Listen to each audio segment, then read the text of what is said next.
Hello there! What's going on, everyone? Today we're going to be doing a deep dive into the Pelta Class Frigate for Star Wars Armada. This ship is not fully spoiled yet, so we're really only talking about things that we've seen from some early preview articles and live streams, and not necessarily everything that comes in this pack, but we're going to talk about what we do know. I'll talk about some of my takes on it and maybe some possible build ideas. If you guys are new here to the channel, be sure to enter to win the $25 Amazon gift card giveaway. Just leave a comment and be a subscriber. That's all you have to do. It's as simple as that. Also, we're going to be doing some more of the Life Day giveaway holdovers. I know a lot of people are looking for the Armada upgrade card collection. That's one of the things that's actually going to Patreon here towards the end of the month. That's going to be announced on there pretty soon. So that's just one more way for at least one lucky person to get their hands on an upgrade card collection. But amongst other giveaways that are going on over there. But be sure to check the links down in the video description below if you're interested in supporting the channel, whether it be through Patreon or checking me out on social media. Hop in the Discord, by the way. Hop in Discord and chat and talk, and you can be part of the community in there. Also, there's merch stores if you want to buy some masks or t-shirts or anything like that. Lots of links in the description below. Plus, you can get to my website from there, crabbok.com, with the free Armada AI expansion, as well as DS9, a lot of the homebrew stuff, but the AI system has really been helpful for a lot of folks trying to play when they don't have anybody to play with, especially during lockdown. All right, so let's go ahead and talk a little bit about this Pelta Class Frigate. We got a couple of looks at this. It was officially spoiled. We finally get Armada Wave 10 stuff announced, and for the most part, it is gonna be similar in a lot of ways to the Pelta that we already have, although the Pelta that the Rebels have is a modified Pelta, so this is kind of like the original Pelta, and it is a different sculpt. The little wings are locked into the back position. It does not appear that they move. We do have a red and black dice version, as well as a red and blue dice version, much like how the Rebels kind of have their two different versions, and it doesn't appear that the wings are going to move. It appears the wings are just kind of permanently stuck in the back. I'll be doing an unboxing of this when it does come out. We can take a closer look at the model and see how different it is, although honestly most of the time in the Clone Wars show they were pretty much locked in the back. They do come out every once in a while, but and I think when Simone showed these off during the live stream, if they moved, I think she would have showed them to us, but they don't appear to move. They look like they're stuck straight in that locked back position, which is fine. That's it's not really a big deal. It does mean that it is a different sculpt, so it is a different ship, and of course we can tell that it's a different ship because it's mechanically different. This was a nice preview of some of the different things that we could get a look at the ship as a whole. It does still appear to have 5 hull. It's got 2 command, which again is very similar, 2 squadron, and 4 engineering for the medical frigate version.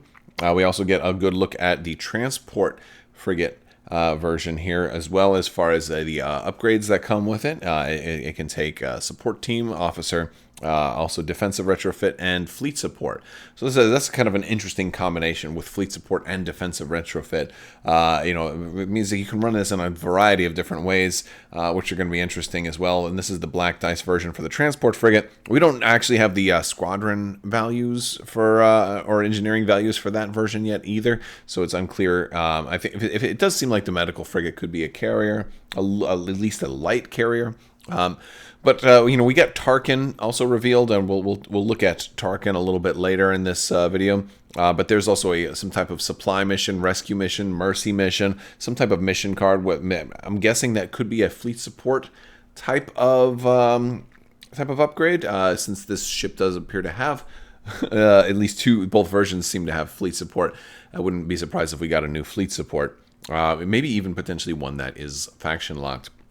And also we get a Captain Silver card. I think that is probably going to be an officer as opposed to a commander, because it does seem to help with navigation, and navigation is certainly good. But in this case, it appears that it's doing a navigation command. You may exhaust, so I'm guessing it's exhaust this card. And usually commanders, not all the time, but usually commanders don't have you exhaust the commander card, unless of course he's going to be a commander that only helps one ship. And we have seen that before, but that's usually not the case. would be interesting if he was a massive, navigational commander that only helped the flagship. That would be actually very, very interesting. I'm not sure if that's going to be the case. It seems like he's more likely to be an officer on a ship or than a fleet commander.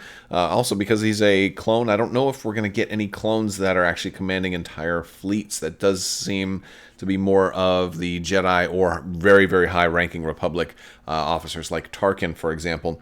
I will probably get Yularen at some point as well too. But I don't know if they're going to give us any clones as commanders. But I could be wrong though. We did get Rex as a Legion commander. So things like that can happen. But that seems like a game that's a little bit more appropriate to have a clone in command as opposed to Armada. We get a better look at the medical frigate here, and this one is our possible carrier. This one has got 2 squadrons, 4 engineering. This is our blue dice version. We can see that we have the same 2 clicks for maneuverability, 2 clicks at speed 1. I'll click for each speed at 1 and 2, and of course that is our maximum speed. So very, very similar to the Rebel ship in many regards here, minus really the dice pool. With this one having a blue die for its anti-squadron versus the transport having a black and blue, so slightly better on that particular version. The one thing that's most interesting here is that both versions of this ship are under 50 points, this one being 49, the other one being 45. And that is a big departure from the Rebel costs. We'll compare them here just in a minute, but this is an interesting ship with its offensive retrofit and fleet support. That kind of lends itself naturally to being a better carrier, but its squadron value is kind of low. So while it's got some decent carrier upgrade options, it's certainly not the best carrier, but it could be a kind of like for the points, it could actually be a pretty good carrier. I could see easily running, expanded hangar bay and bomber command center or something like that, or maybe long range comms and bomber command center or something like that, just to give yourself, at least that 2 squadrons, maybe a third, just to help a couple of bombers out and have an extra activation. That's kind of cheap. That's actually fairly tough. That seems to be kind of like the immediate idea, but we'll explore some different build ideas on top of just being a kind of a mid-range lighter carrier.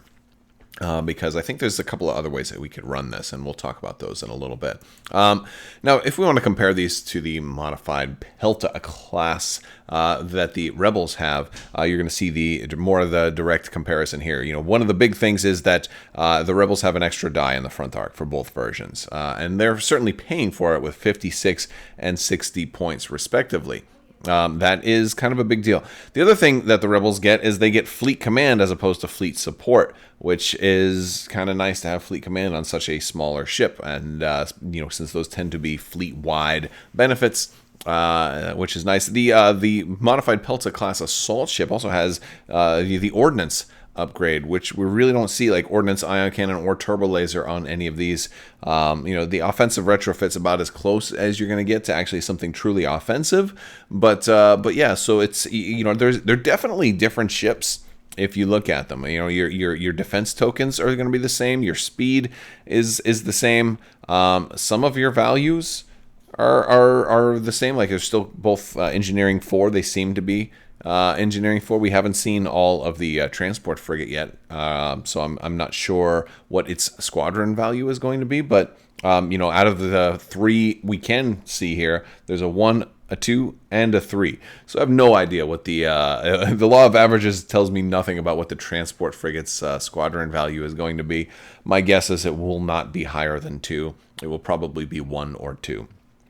That's kind of what I'm guessing, based on the other 2 options. So, but yeah, I mean, it seems all right. It's honestly, I think the biggest takeaway right now, based on what we know, is that I think this is going to be a cheap ship, and that's going to be, I think, its claim to fame is that it can support the fleet and be a little tankier than the consular cruiser. It's got a decent little shield. It's got the ability to brace, and it's also got an extra hull.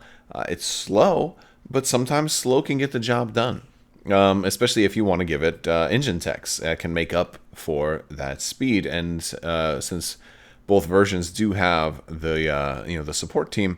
Engine techs can definitely help make a Speed 2 ship not feel all that bad, especially with the double speed. At Speed 1, if they do that Speed 1 maneuver, they're gonna have a lot of turning ability. But you'll kind of be locked into doing nav quite a bit, which might hamper you if you do want to go as a carrier. Also with this expansion, they unveiled Admiral Tarkin, very similar to Grand Moff Tarkin. We talked a little bit about this in my first Armada Wave 10 video when we finally got this spoiled. He works very much like the Tarkin that we know and love for the Empire, but he has some interesting differences. He's 30 points, and he starts with 6 command dials on him, right? Or tokens, I guess, on him actually. But basically, at the start of each ship phase, you may discard a command token from this card. If you do, either you gain 1 matching command dial, or each friendly ship gains a matching command token. Now, the disadvantage here is you have to know them all at the beginning of the game, so you're not going to be able to change it up every turn, and that's one of the things that makes the Imperial version of Tarkin better. But this version is a little better because while you can still just give people tokens every turn, you also have the option to say, you know what, on second thought, I actually need a dial right now. This is going to be really, really helpful for things like squadron commands, where a token is just 1, but a dial can be a lot more than its token value. This is also helpful for nav, where a token is great, but the dial can give you the yaw. And that's a bigger deal in a lot of cases. For engineering, it's it's just about the same. You're actually getting in a lot of cases you're getting a lot of more value. Engineering's half, so engineering's great. Concentrate fire, also good. In a lot of cases, the token's good enough to trigger a lot of the different effects that you might need. So this one's going to be a tricky one. I feel like the best way to use Tarkin is for those fleets that are really going to need a lot of those tokens. And there's so many things that can trigger off of tokens now as well that I think it's really good. This can be an option if you want a lot of people to have gunnery team, but you don't want them locked into having to do concentrate fire all the time. Or if you have those, if you just have things that are going to be triggering off of that, or engine techs. Crucial effects that are going to require that command to trigger.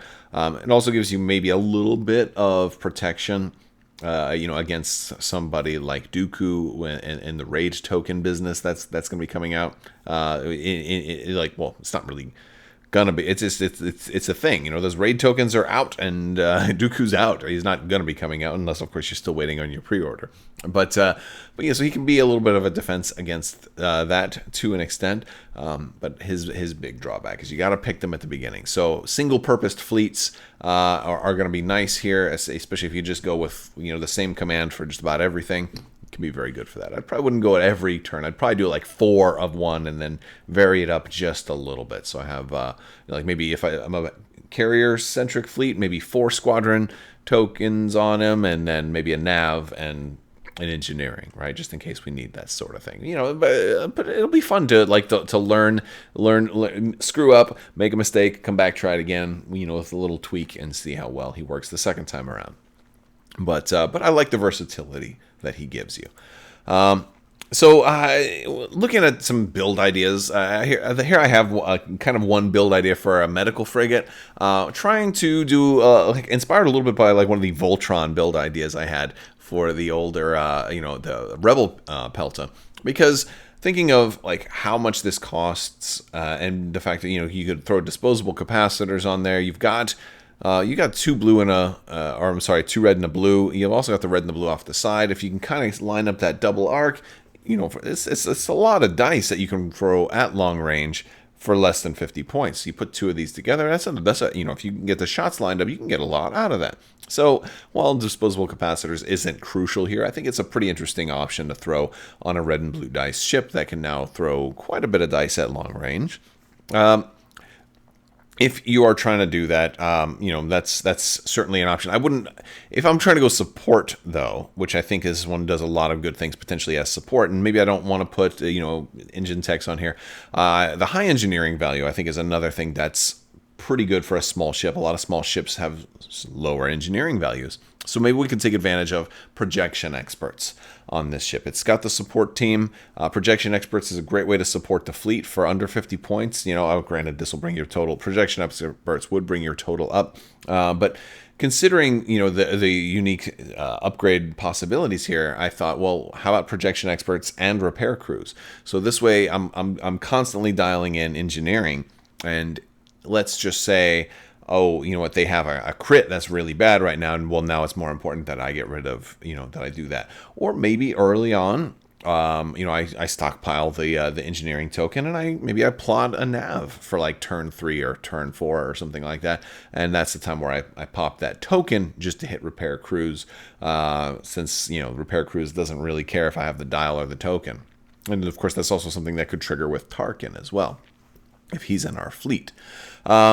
So I think both projection experts and repair crews are great ways to help support your fleet. You wouldn't be able to use them both at the same time, but maybe having them both on your ship gives you a little more flexibility on how and when you use it, to what extent. So expert shield techs could also work well with something like projection experts, so just to help keep yourself alive, since you're not the highest shielded ship. Once they decide, hey, let's take out the support. Once you lose your shields, it still gives you an option of reducing damage. It also helps against those squadrons when they come in. So if you are trying to keep the rest of your fleet alive, you also want to help keep yourself alive a little bit. So that's maybe one kind of way to think about running a support Pelta medical frigate that also has a little bit of teeth with the disposable capacitors. That's again, you don't necessarily have to run all of those together, but those are just some ideas for the support variety. Now for the transport frigate, there's still some things we don't exactly know about how well this ship is going to work. But we do have the upgrades, so I wanted to throw a couple of ideas. I think there's maybe 2 different ideas for officer, and I have one with Barris, one with clone Captain Zach. And the idea here is, all right, so if this is a black die ship, maybe this is a ship I just want to ram right at the enemy. This is our cheaper version, only 45 points. Maybe I want this one to just go straight after the enemies and engage them at close range, point blank range. I think there's some to be gained from doing that. If we got Barris on there, she's going to help keep it alive if they focus on it, perhaps. Or maybe if I'm running 2 of them, one is Barris, one of them is Zach, right? Because that first shot, we got you, now we're gonna get all your front shields down. No, let's direct that shot to the rear. Let's just make sure that you're taking down rear shields before my front shields. So in this case, you do get the accuracy later on, and you stop me from redirecting. That's no problem. So she can help make sure that the ship stays alive long enough to get into close range. On the other hand, clone Captain Zach will kind of help make sure you're still getting good shots because you're not very mobile. So once you do get to that close range, maybe they get out of your front arc and you don't get your best shot there. Well, he kind of makes your side arc just as good as your front arc. So I kind of like the option of being able to do that. Heck, he makes your back arc not that bad either. So he just doesn't work out of the front arc. But here's a ship that I think Clone Captain Zach works great on. He's it's not exactly a broadside kind of ship, but I think he works on it. Auxiliary Shields team is a good support for a ship like this too. So that first turn, you want to maybe start beefing up your side arcs a little bit. Get 2 shields on there. You got 4 engineering value, so buff up those side arcs right away. I have a lot of extra shields to give yourself additional survivability. And I think Slicer Tools is a good one. Here's an option, if you've got Tarkin in your fleet, since he comes with this, I wouldn't make this my flagship, so that's why I kind of put him off to the side a little bit. But if I've got Tarkin handing out engineering tokens to everybody, I can Slicer Tools every turn, no problem. With command value 2, I can hold the extra token on top of something else that maybe I already had anyway. So I like that. And hey, let's put reactive gunnery on there too. I'm trying to survive, but I don't know about the defensive retrofits all that much. This one does not have salvo, but we've got 2 red on our rear arc. It's not that's a respectable salvo rear printed arc. So let's make it work. Let's start hitting up that reactive gunnery as they're attacking me. I've got Barris to kind of help keep me alive. I got the auxiliary shields team to help keep me alive, and I've got reactive gunnery to say, all right, shoot me if you want. You're gonna pay for it because you won't kill me. You're probably not going to kill this ship with one shot, maybe not even with two, if Barris and Auxiliary Shields team are putting in their work.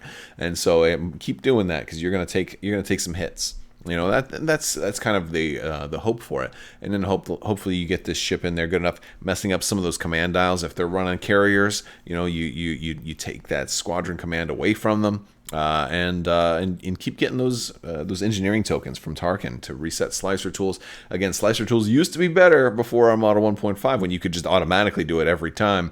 Now it's inexhaustible. It's going to cost you an engineering token to ready it. But if Tarkin's there, that's not going to be a problem. So I think this will be fun. I think it'll be a fun one to try to run and get right up on somebody with some black dice at close range. Does not have the black dice crit mechanism, so you don't really need the re-rolls or anything like that. But, I mean, man, at that price, that's okay. 45 points, you can run a lot of them and try and do stuff like this. That could be kind of fun. Could be pretty cool. All right, guys, that's some of my thoughts on the Pelta Class Frigate. I think a lot of people will probably want two of these in their fleet just because they are so very inexpensive. They're going to allow you a lot of options. You can go with the support, you can go with the close dice bruiser, or you can go with the carrier. There's going to be probably even more options once we get a look at some of the titles and other things that come with this pack. And, of course, we'll be bringing to you breakdowns as the new articles do come out. And we find out everything that's going to be in this pack.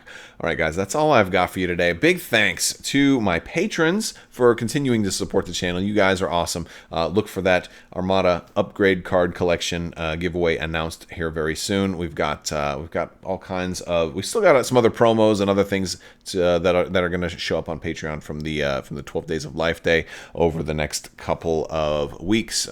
So there's more and more giveaways that are happening, and also hop in Discord as well and join us there, chat with us, become part of the community. I want to thank you all so much for watching, and as always, have a great day.